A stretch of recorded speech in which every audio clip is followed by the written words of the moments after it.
बग्गे की कहानी दिनों दिन और विवादित होती चली जा रही है। जहाँ हमारे बग्गे ने कहा, मम्मी कौन सी मिठाई लोगी और कौन कौन सी मिठाइयाँ लोगी मामाओं के लिए। और जहाँ पर एक मामा bye bye tata good bye कहते हुए भागते नजर आए, तो भाई साहब उसके पीछे एक कहानी हमको पता चली है। और थोड़ा सा कन्फ्यूजन था।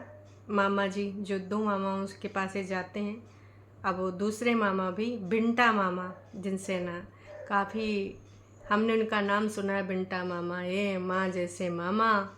और झूठ की दीवानी ने इन मामा के बारे में बेहद बातें करें, लेकिन इन दिनों बिंटा मामा का नाम जिक्र नहीं होता है। क्यों? इसके पीछे की कोई वजह होगी। जी हाँ, बिल्कुल होगी। तो अभी हम बात करेंगे इस कहानी के ऊपर। इस कहानी के जो पात्र हैं वो काल्पनिक नहीं हैं, सारे वास्तविक हैं, लेकिन ना काल्पनिक बातें करते हैं। जी, कैसी बातें कहाँ पर की हैं, पूरी बात होगी, खुलकर होगी। और जो एक मामा है उनसे तो भाई साहब बनती ही नहीं है। क्यों? क्योंकि आप सबको पता है वजह क्या है। वजह वही है कि भाई साहब इनसे उनकी जो है सोच नहीं मिलती, और दूसरा ऐसे लोगों के साथ वो चले गए थे जिससे इनकी बनती नहीं। कागजी पति हमारी छुटकन्नी का अंकुश अग्निहोत्री। मुद्दे की बात खैर, तो हमारे एक सब्सक्राइबर है विम्मी जी, उन्होंने कल एक चीज़ लिखी थी, और जो चीज़ लिखी है बहुत सारी चीज़ें मुझे याद दिला गई हैं। इसीलिए मैं आपसे कहती हूँ कि कई बार होता है कुछ चीज़ें जो छूट जाती हैं आप लोग याद दिलाते हो, और बेहद पॉइंट वाली चीज़ें याद दिलाते हो। आसमा वाली तो मुझे याद थी, जो कि मैंने जिक्र भी किया, लेकिन ये वाली थोड़ा सा दिमाग पे अभी सोचा और डाला दिमाग पे प्रेशर, तो याद है। अच्छा हाँ, ऐसा हुआ तो था। तो चलिए पहले इस बात को करेंगे, उसके बाद एक कविता। भाई साहब अब ट्रू वाले जिज्जी के हमारे, मतलब झूठ की दीवानी के बारे में कविता लिखी गई है भाई साहब, पोएम। अब आप सोच सकते हो कि इतना ज़्यादा प्यार दुलार, ऐसी ऐसी बातें कविता में लिखी गई हैं। खैर कविता पे भी आएंगे, कविता पढ़ के भी आपको सुनाएंगे। हमारी झूठ की दीवानी चाहती तो इस कविता को सुना सकती थी, लेकिन उन्होंने सिर्फ और सिर्फ एक स्क्रीन शॉट चिपका दिया। खैर चलो पहले ना बात करते हैं मामा जी, माँ जैसे मामा जी। तो ये जो माँ जैसे मामा जी हैं, बिंटा मामा। बिंटा मामा कौन है? और जब इनका जो है ये मामा जी जा रहे थे, ये शादी वादी की बातें भी हैं, और जो मम्मी जी जा रही थी कहाँ पर, राखी के लिए, तो बिंटा मामा वहाँ से 9-11 हो गए। और चाहते तो ये लोग भी जाके वहाँ पर मिठाई दे आते और राखी दे आते, पर इन्होंने किसी और के हाथ क्यों भिजवाया? मतलब इनके भी मनों में खटास आ चुकी है। तो फिर यार आपको ये करना ही नहीं चाहिए था। सिर्फ नाम करने के लिए अगर आप ले गए हैं तो मेरे हिसाब से ये गलत चीज़ है। आपने सोचा कि भाई किसी को ये ना पड़े, अब गायब हो गए तो नेक्स्ट टाइम हम खुद देने जाएंगे। इस बार पहले हम उनकी वाली प्रक्रिया देख लें कि का करते हैं का नहीं करते हैं। खैर आगे बढ़ती हूँ। ये वो मामा जी हैं जो लकड़ बग्घे की शादी में गए थे, 20 किलो गोभी और शगुन दे दिया था न्योता मिलने पर। अच्छा जी, जब इनकी तबीयत ख़राब हुई थी तो विशाल ने इनकी हेल्प की थी, तब से थोड़ी एक्स्ट्रा कहानी बताते नज़र आए थे ये कुनबावासी, है ना। और प्रियंका जिज्जी जो है हमारी झूठ की दीवानी, उन्होंने पूरी कहानी बताई थी इस बारे में, बढ़ा चढ़ा के। सबने अपना अपना वर्जन बताया था कि मामा जी इसलिए मेन शादी में इसलिए नहीं आ पाए, बारात नहीं जा पाए क्योंकि उन मामा जी की तबीयत ख़राब हो गई। इसके रिगार्डिंग कोई टाइटल भी पड़ा था। पूरी बात अगर याद करी जाए तो अब याद आ रही है। तब से कहानी, हाँ, एक्स्ट्रा कहानी बनाते नज़र आए थे मामा जी के बारे में। अपने कीचड़ भांजे वासियों से है ना, दूर रहना ही इनके लिए अच्छी चीज़ होगी। क्यों? क्योंकि देखो अब लोग समझ गए हैं, जो इनके पास जाता है और कुछ है दिन बाद वो टाटा बाय बाय गुड बाय हो जाता है। क्योंकि जब तक इनकी जो लुभावनी बातें होती हैं चलती रहती हैं, जहाँ इनकी सबकी असलियत सामने आती तो सामने वाला खुद ही करनी काट जाता कि ना जी ना भैया, यहाँ से निकल लो। और लास्ट ईयर जब आपने लकड़ बग्घे और आसिमा को दिया था 200 रुपया, 201 रुपया, हाँ वो बात तो हमने करी है इस बार उसको टाटा बाय बाय गुड बाय कर दिया। हालांकि बचपन से हमने देखा है आशिमा ने सबका भाई वीडियो बनाया है, चाहे वो कैमरा से हो चाहे मोबाइल फ़ोन से। और अभी आशिमा का जिक्र होता नहीं, पहले परेतिन भी खूब जिक्र किया करती थी। ससुराल से मेरे नाम का आया पार्सल, जब वीडियो बनाया था तो आशिमा के ही साथ गई थी पार्सल उठाने। इसके अलावा न जाने कितनी ऐसी चीज़ें होती हैं, जब इनके घर में पूजा पाठ होता था तो भी आशिमा को बुलाया जाता था। वो कॉलेज से आके सीधे सीधे इनके घर में ही कामकाज करवाती थी। लेकिन विगत दिनों में ना उन बच्चों का इधर आना बेहद कम हो गया है। तो कहीं ना कहीं उन लोगों को भी सेल्फ रियलाइजेशन हो गया होगा कि वो इतने बड़े कुनबावासी हैं, कोई बात नहीं, हम गरीब ही सही। तमाम लोगों ने इनसे रिक्वेस्ट भी करी कि आशिमा बड़ी है और अपना घर परिवार, स्कूल जाती, कॉलेज जाती आई थिंक, तो एक काम करो तुम उसको भी एक चैनल चलवा दो और जो अपना दैनिक दिनचर्या है वो दिखाया करेगी, तो कम से कम उनके पेरेंट्स की हेल्प होगी। लेकिन आपको लगता है जो कुनबावासी अपनी भाभी है ना इकलौती दुपट्टा को यहाँ पर चैनल नहीं खोलने दे रहे हैं, वो आसिमा को खोलने देंगे? बिल्कुल भी नहीं। अरे भाई साहब, उसको लाइसेंस ही नहीं मिलेगा। हालांकि ये लोग काम कराने के बावजूद थोड़ी मोड़ी हेल्प कर दिया करते थे, लेकिन अब काम के लिए भी नहीं लगाते, हेल्प तो दूर की बात है। तो ये सारी चीज़ें सामने स्पष्ट रूप से आ रही हैं। बस मैं यही कहना चाहूँगी कि अब ना कुनबावासी पूरे तरीके से बेनकाब हो चुके हैं, इनकी सच्चाइयाँ लोगों को दिख चुकी हैं। ये खुल के तो नहीं बता रहे हैं कि बस मामा जी मिले नहीं, हमने राखी और मिठाई पहुंचा दी। अरे तुम लोग भी जा सकते थे, एक नानी के घर में रुक के तुमने ये दरवाज़ा, वो यहाँ हम धमा चौकड़ी करते थे, यहाँ हम खेलते थे, इस वाले रूम में इधर बैठते थे उधर बैठते थे, ये छत है, ये अमरूद के पेड़ हैं, ये सब दिखाए उधर भी चले जाते। और आपको लगता है कि चलो उस टाइम चीज़ें हो सकता है कुछ गलत फहमी का शिकार हो गए हों, अगर आपको लगता है तो जाए कि वहाँ पर इस बारे में बात कर सकते थे। अगर आपके मामा श्री नहीं मिले थे तो उनके घर में तो बाकी लोग रहे होंगे कि उस टाइम हम ज़्यादा ध्यान नहीं दे पाए, तबीयत ख़राब हो गई थी फलान ढमाक। लेकिन नहीं, इस बारे में कोई बात नहीं हुई। तो सारी चीज़ें तो स्पष्ट हैं कि वैसे तो मम्मी जी का जितना भी रिश्तेदारी था, जो सगे संबंधी थे, खून के रिश्ते जिनको ये लोग बहुत वैल्यू देते हैं, तो इनके जो घर के बड़े बेटे और बेटियां, मतलब बेटे नोना जिज्जा, बेटियां झूठ की दीवानी, वैसे नोना जिज्जा फिर दीदी हुई भाई बहन, खैर छोड़ो। तो भाई साहब इन लोगों ने ना बर्बाद करके रख दिया है। और जो बचे कुचे कुछ रिश्ते थे वो भी धीरे धीरे इनके ईगो की आग में जलते जा रहे हैं। इनको लगता है कि रुपया पैसा तो सब कुछ है, बाकी कुछ नहीं, रिश्ते परिवार, तो ये सारी चीज़ें तो दिख रही हैं। अब झूठ की दीवानी भी इसमें का ही कर सकती हैं। वो अपने अहम के आगे किसी को मानती नहीं। जो बंदी आज 6 लाख सब्सक्राइबर होने के बाद भी कहती है कि आई एम सेटिस्फाइड, अगर मेरे पास इतने लोग देखते हैं मैं सेटिस्फाई हूँ, तो समझ जाओ ना कि कितनी बड़ी इगोस्टिक होगी। गलतियाँ मानने की बजाय कि कहीं ना कहीं तो कुछ गलती हुई है जो हमारे व्यूज़ आना बंद हो गए। कभी भी ये लोग सच एक्सेप्ट नहीं करते हैं। अब इतना ज़्यादा झूठ की दीवानी का जिक्र हुआ है तो इनकी पहले मैं पोयम पढ़ना चाहूँगी, उसके बाद में दूसरी बात होगी, क्योंकि झूठ की दीवानी के बारे में एक कविता आई है। वैसे ये जो कविता है इसको सुन के ना कुछ लोगों को भाई हंसी आ सकती है, और हो सकता है कि कुछ लोगों ने ये पोयम पढ़ी भी हो। आप में से जिसने भी ये कविता पढ़ी होगी कमेंट करके ज़रूर बताना। झूठ की दीवानी की कविता कहाँ चली गई भाई, कि जल्दी से मिल जाओ। झूठ की दीवानी, हाँ जी मिल गई। तो चलिए शुरू करते हैं।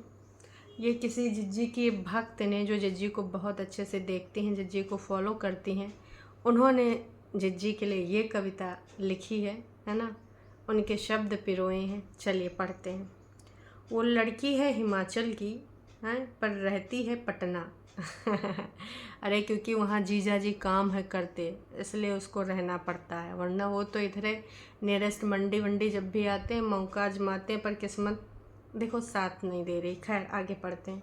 वो लड़की है हिमाचल की पर रहती है पटना, काम है उसका घर को सुंदर और साफ रखना। अरे बहन, वो घर को जो सुंदर साफ रखती है, वैसे तो वो हेल्पर कर जाती है, उसके बाद थोड़ा मोड़ा कंटेंट के लिए, बातें बनाने के लिए अब अकेली भूत आत्मा जैसी भटकती रहती पूरे घर में, और उसको वीडियो भी बनाना है। तो डेली ब्लॉगिंग अगर करनी है तो कुछ ना कुछ तो चाहिए होगा। तभी तो वो ब्लॉगिंग कर सकती है, अदरवाइज़ कैसे करेगी। तो भाई साहब फिर से पढ़ते हैं। वो लड़की है हिमाचल की पर रहती है पटना, काम है उसका घर को सुंदर और साफ रखना, खाने में बेशक वो खाती है healthy, oh my God, zero oil. खाने में बेशक वो खाती है हेल्दी पर चाय की चुस्की है उसकी ज़िंदगी। ओहो, मतलब चाय की चुस्की की जगह पर यहाँ पर मैं करेक्ट आपको करना चाहूँगी ना, थोड़ा सा, मतलब मैं भी अपना इसमें कुछ टैलेंट दिखा सकती हूँ, है कि नहीं। हालांकि इन्होंने बहुत अच्छी लिखी हैं बातें, हैं तो ये झूठ की दीवानी के बारे में ही, कि चाय की चुस्की रखती है, नहीं, चाय की चुस्की है उसकी ज़िंदगी, तो चाय की चरसी, चुस्की नहीं, चाय की चरसी हमारी दीदी की है ज़िंदगी। अगर चरसी पना ना हो चाय का तो जी बहुत सारी चीज़ों को ना भुला जाए। और इस घर में चाय के दो चरसी हैं, एक झूठ की दीवानी और एक उसकी इंडिपेंडेंट बहन। मतलब उसको भी हर चीज़ में चाय, ये हो गया मम्मी चाय पियोगी, मम्मी 3 बजे वाली चाय, मम्मी 10 बजे वाली चाय, मम्मी 5 बजे वाली चाय, रात में भी अगर चाय हो जाए तो का खैर आगे। जितना मर्जी करा लो उसे ट्रैवलिंग, पर भूलती नहीं कभी भी करना वो ब्लॉगिंग। ओ माय गॉड, बहन अगर ट्रैवलिंग करने गई है तो ब्लॉगिंग के लिए ही गई है, और ट्रैवलिंग करने गई है तो वो जीजा जी के काम की वजह से गई है। वहाँ पे वो 3 चीज़ करती है, देखो, तो घूमना हो जाता है, और साथ में जीजा जी का जिस काम के लिए जाते हैं, हालांकि वो काम हो नहीं पाता है, अब गेस्ट फैकल्टी बन के जाते होंगे तो लेक्चर दे ही आते होंगे, है ना। उसके अलावा ब्लॉगिंग से तो उसको पैसा कमाना है, तो रोज़ तो लोग उसके टठिया बर्तन पर्दे देखते ही हैं, कुछ रोज़ अलग दिखा रही है, अगर कहीं घूमने घामने गई है तो लोग देख लेते हैं कि चलो आज कुछ बैकग्राउंड तो चेंज मिला, हालांकि उस बैकग्राउंड में भी बातें उसकी वही होती हैं। यकीन मानिए दर्शकों, इतनी अच्छी अच्छी जगह पे ये लोग देखने घूमने फिरने गए हैं, लेकिन कभी भी अपने थोपड़े अपनी रोड के अलावा इन लोगों ने कुछ नहीं दिखाया। ट्रेवलिंग ब्लॉग ऐसे नहीं होते, आप जहाँ गए उस जगह के बारे में बताओ, कैसे आ सकते हो बताओ, क्या क्या साधन है, खाने पीने क्या मिल सकता है, थोड़ी तो जानकारी दे सकते हो, ताकि वो वीडियो देखकर किसी को कुछ इन्फॉर्मेशन मिले। नेक्स्ट टाइम अगर वो कुछ प्लान करना चाहे तो वो प्लान कर सकता है अपने घूमने फिरने के लिए। लेकिन इनके ट्रैवलिंग ब्लॉग होते हैं, हेलो गाइस, ये मैं हूँ और ये मेरा थोपड़ा है, पूरे टाइम मुंह पे कैमरा रखे रहेंगे, पूरी दुनिया भर की बातें कर डालेंगी, है ना, या तो रोड दिखाते हुए जाएंगे। अरे भाई साहब, थोड़ा सा कहीं घूमने घामने गए हो तो किसी जगह के बारे में एक्सप्लोर कर लो। बग्गा तो कई बार बता भी देता है, लेकिन झूठ की दीवानी और इंडिपेंडेंट जी दोनों का यही ब्लॉगिंग होता है, जिनका ना कोई सर होता है ना पैर। इनकी ट्रैवलिंग ब्लॉग का देखोगे, वहाँ पर भी जाके कभी कभी सिर्फ टॉन्टबाजी होगा, कभी कभी सिर्फ इस प्रकार की बातें की जाएंगी जिनका वास्तविकता से कोई लेना ही देना नहीं होगा। अगर तुम सोचो कि उसका ट्रैवलिंग से रिलेटेड कोई वीडियो बनाएंगे तो पॉसिबल ही नहीं है। आगे, जिस घर जाती है उससे खूबसूरत है बनाती, इसलिए चाय की दीवानी झूठियंका वो है कहलाती। कैसा लगा दी, specially for you, oh my God. तो इसमें एक लाइन आपने बेहद गलत लिखी है, बेहद गलत। जिस घर में है जाती उसे खूबसूरत है बनाती। हंस लें थोड़ा सा, क्योंकि जिस घर में है जाती वहाँ सिर्फ बातें हैं बनाती, कहती है ये मेरा घर नहीं तो मैं क्यों सजाऊं, क्यों मैं साफ़ सुथरा करूं। एक बार गई थी अपने ससुराल, वहाँ पे नोना जीजा उस टाइम पापा का साथ दे रहे थे दुकान पे, कभी जाते थे तो कभी खाना पूना दाल में तड़का लगाते थे, कभी बाहर से वो इनका जो राष्ट्रीय खाना है कड़ी मंगाते थे। तो ये सारी चीज़ें हम सब ने खूब देखी हैं और बहुत अच्छे से देखी हैं। वहाँ पर पूरे तरीके से स्पष्ट था कि ये लोगों ने मैगी बनाई, मैगी टपक गई, वहाँ पे गंदा भी था, लेकिन इन्होंने कहा कि ठीक है, हम क्यों यहाँ पे साफ़ सफाई करें, ठीक है, वो आके खुद ही देख लेंगे। तो जब इनकी सासू अम्मा गई थी उनके जेठानी के साथ, उनके यहाँ शादी में कुछ था, मतलब कोई शादी वादी ही थी, और ये बात कहाँ की है, जेठानी के मायके की। तब भी इन्होंने कोई वहाँ पर किसी प्रकार का कोई काम धाम नहीं किया, किसी प्रकार का कुछ चाहती तो उस टाइम ये वहाँ पे फ़र्ज़ निभा सकती थी। वैसे तो इनको रहने में समस्या होती है 6 कमरे के बावजूद, लेकिन उस टाइम ना थे आपके जेठ, ना थी जेठानी, आपकी सासू अम्मा भी नहीं थे। आपके पति तड़का मार मार के आपके पिता को दाल चावल मतलब ससुर जी को खिला रहे थे। लोगों ने कहा भी कि कितना मतलब गंदा हो गया है घर, और ये जानबूझ के दिखाती थी कि ये टूटा है, वो टैप इतना गंदा है, बाकी चीज़ें इतनी बेकार पड़ी हैं, ताकि लोग उसकी जेठानी को कहें ओ माय गॉड कितनी गंदौरे तरीके से रहती है। और एक मेरी झूठ की दीवानी है, हर जगह एकदम चमकाया रहती है।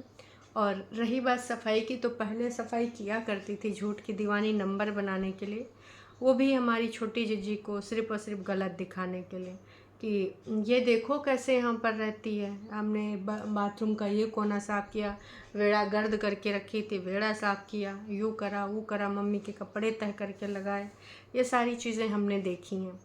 अब नहीं जी, अब वो सिर्फ अपने ऊपर वाले दीदी के रूम में छुटकन्नी का लोग जिक्र करते रह गए कि जाना तो इसका जो किचन बहुत फैला है, झूठ की दीवानी, इसका सट सुट करके जाना। लेकिन हमारी दीदी जाने वाले दिन ऐसे बोलती है अरे कब टाइम निकल गया पता ही नहीं चला, आप लोगों ने कहा था इसका थोड़ा किचन सही कर देना, पर अब टाइम ही नहीं है तो फिर कभी देखा जाएगा। तो वो दिन नहीं गए, वो सिर्फ अपने घर में ही कहानी बघाड़ती, वो भी हेल्पर है पूरे तरीके से, ऑफ कैमरा वो करती, ऑन कैमरा थोड़ा मोड़ा कपड़ा लेके इधर उधर बेडशीट उडशीट कर देती है। तो ये उसका कंटेंट है, अगर ये भी ना करेगी तो दिखाएगी का, समझे। तो जहाँ जाती है वहाँ सिर्फ बहाने हैं बनाती, अपने घर में सिर्फ इस तरह के कंटेंट है बनाती, और कंटेंट के लिए यहाँ पर भी है करती हैं जो ये सब बकवास करती है कि नहीं पहले मुझे लगता था कि मुझे 9 to 6 जॉब करनी है, पर मुझे अब अपने घर में काम करके सेटिस्फेक्शन मिलता है। तो वो सिर्फ और सिर्फ कहानी है, काल्पनिक चीज़ है। वो जानबूझ के बोलती कि इनने ये बोला, उनने बोला, तमाम लोगों ने बोला कि काम ही क्या, फिर भी पता नहीं क्या किया करती है। तो मुझे तो बहुत नज़र आता, करने वालों को लगता, नहीं करने वालों को नहीं लगता, जो करे उसके लिए बहुत, ना करे तो कुछ नहीं। ऐसे वो डायलॉग मारती रहती है समय समय पे, झूठ की दीवानी। चलिए जी, अभी के लिए इतना ही। अब हमें ये देखना है कि बाकी की चीज़ें हमारी बग्गी रानी क्या मम्मी जी और बग्गा लेने जाएगा, या फिर उधर से आएंगे कोई भेजने भाजने। वैसे बग्गी का कल मैंने एक रील देखा था जिसमें वो गाड़ी में बैठी हुई थी येलो सूट पहने हुए, तो क्या उधर से लोग छोड़ने आए? अगर आए हैं तो अब तक तो आ चुकी होगी हमारी प्यारी बग्गी।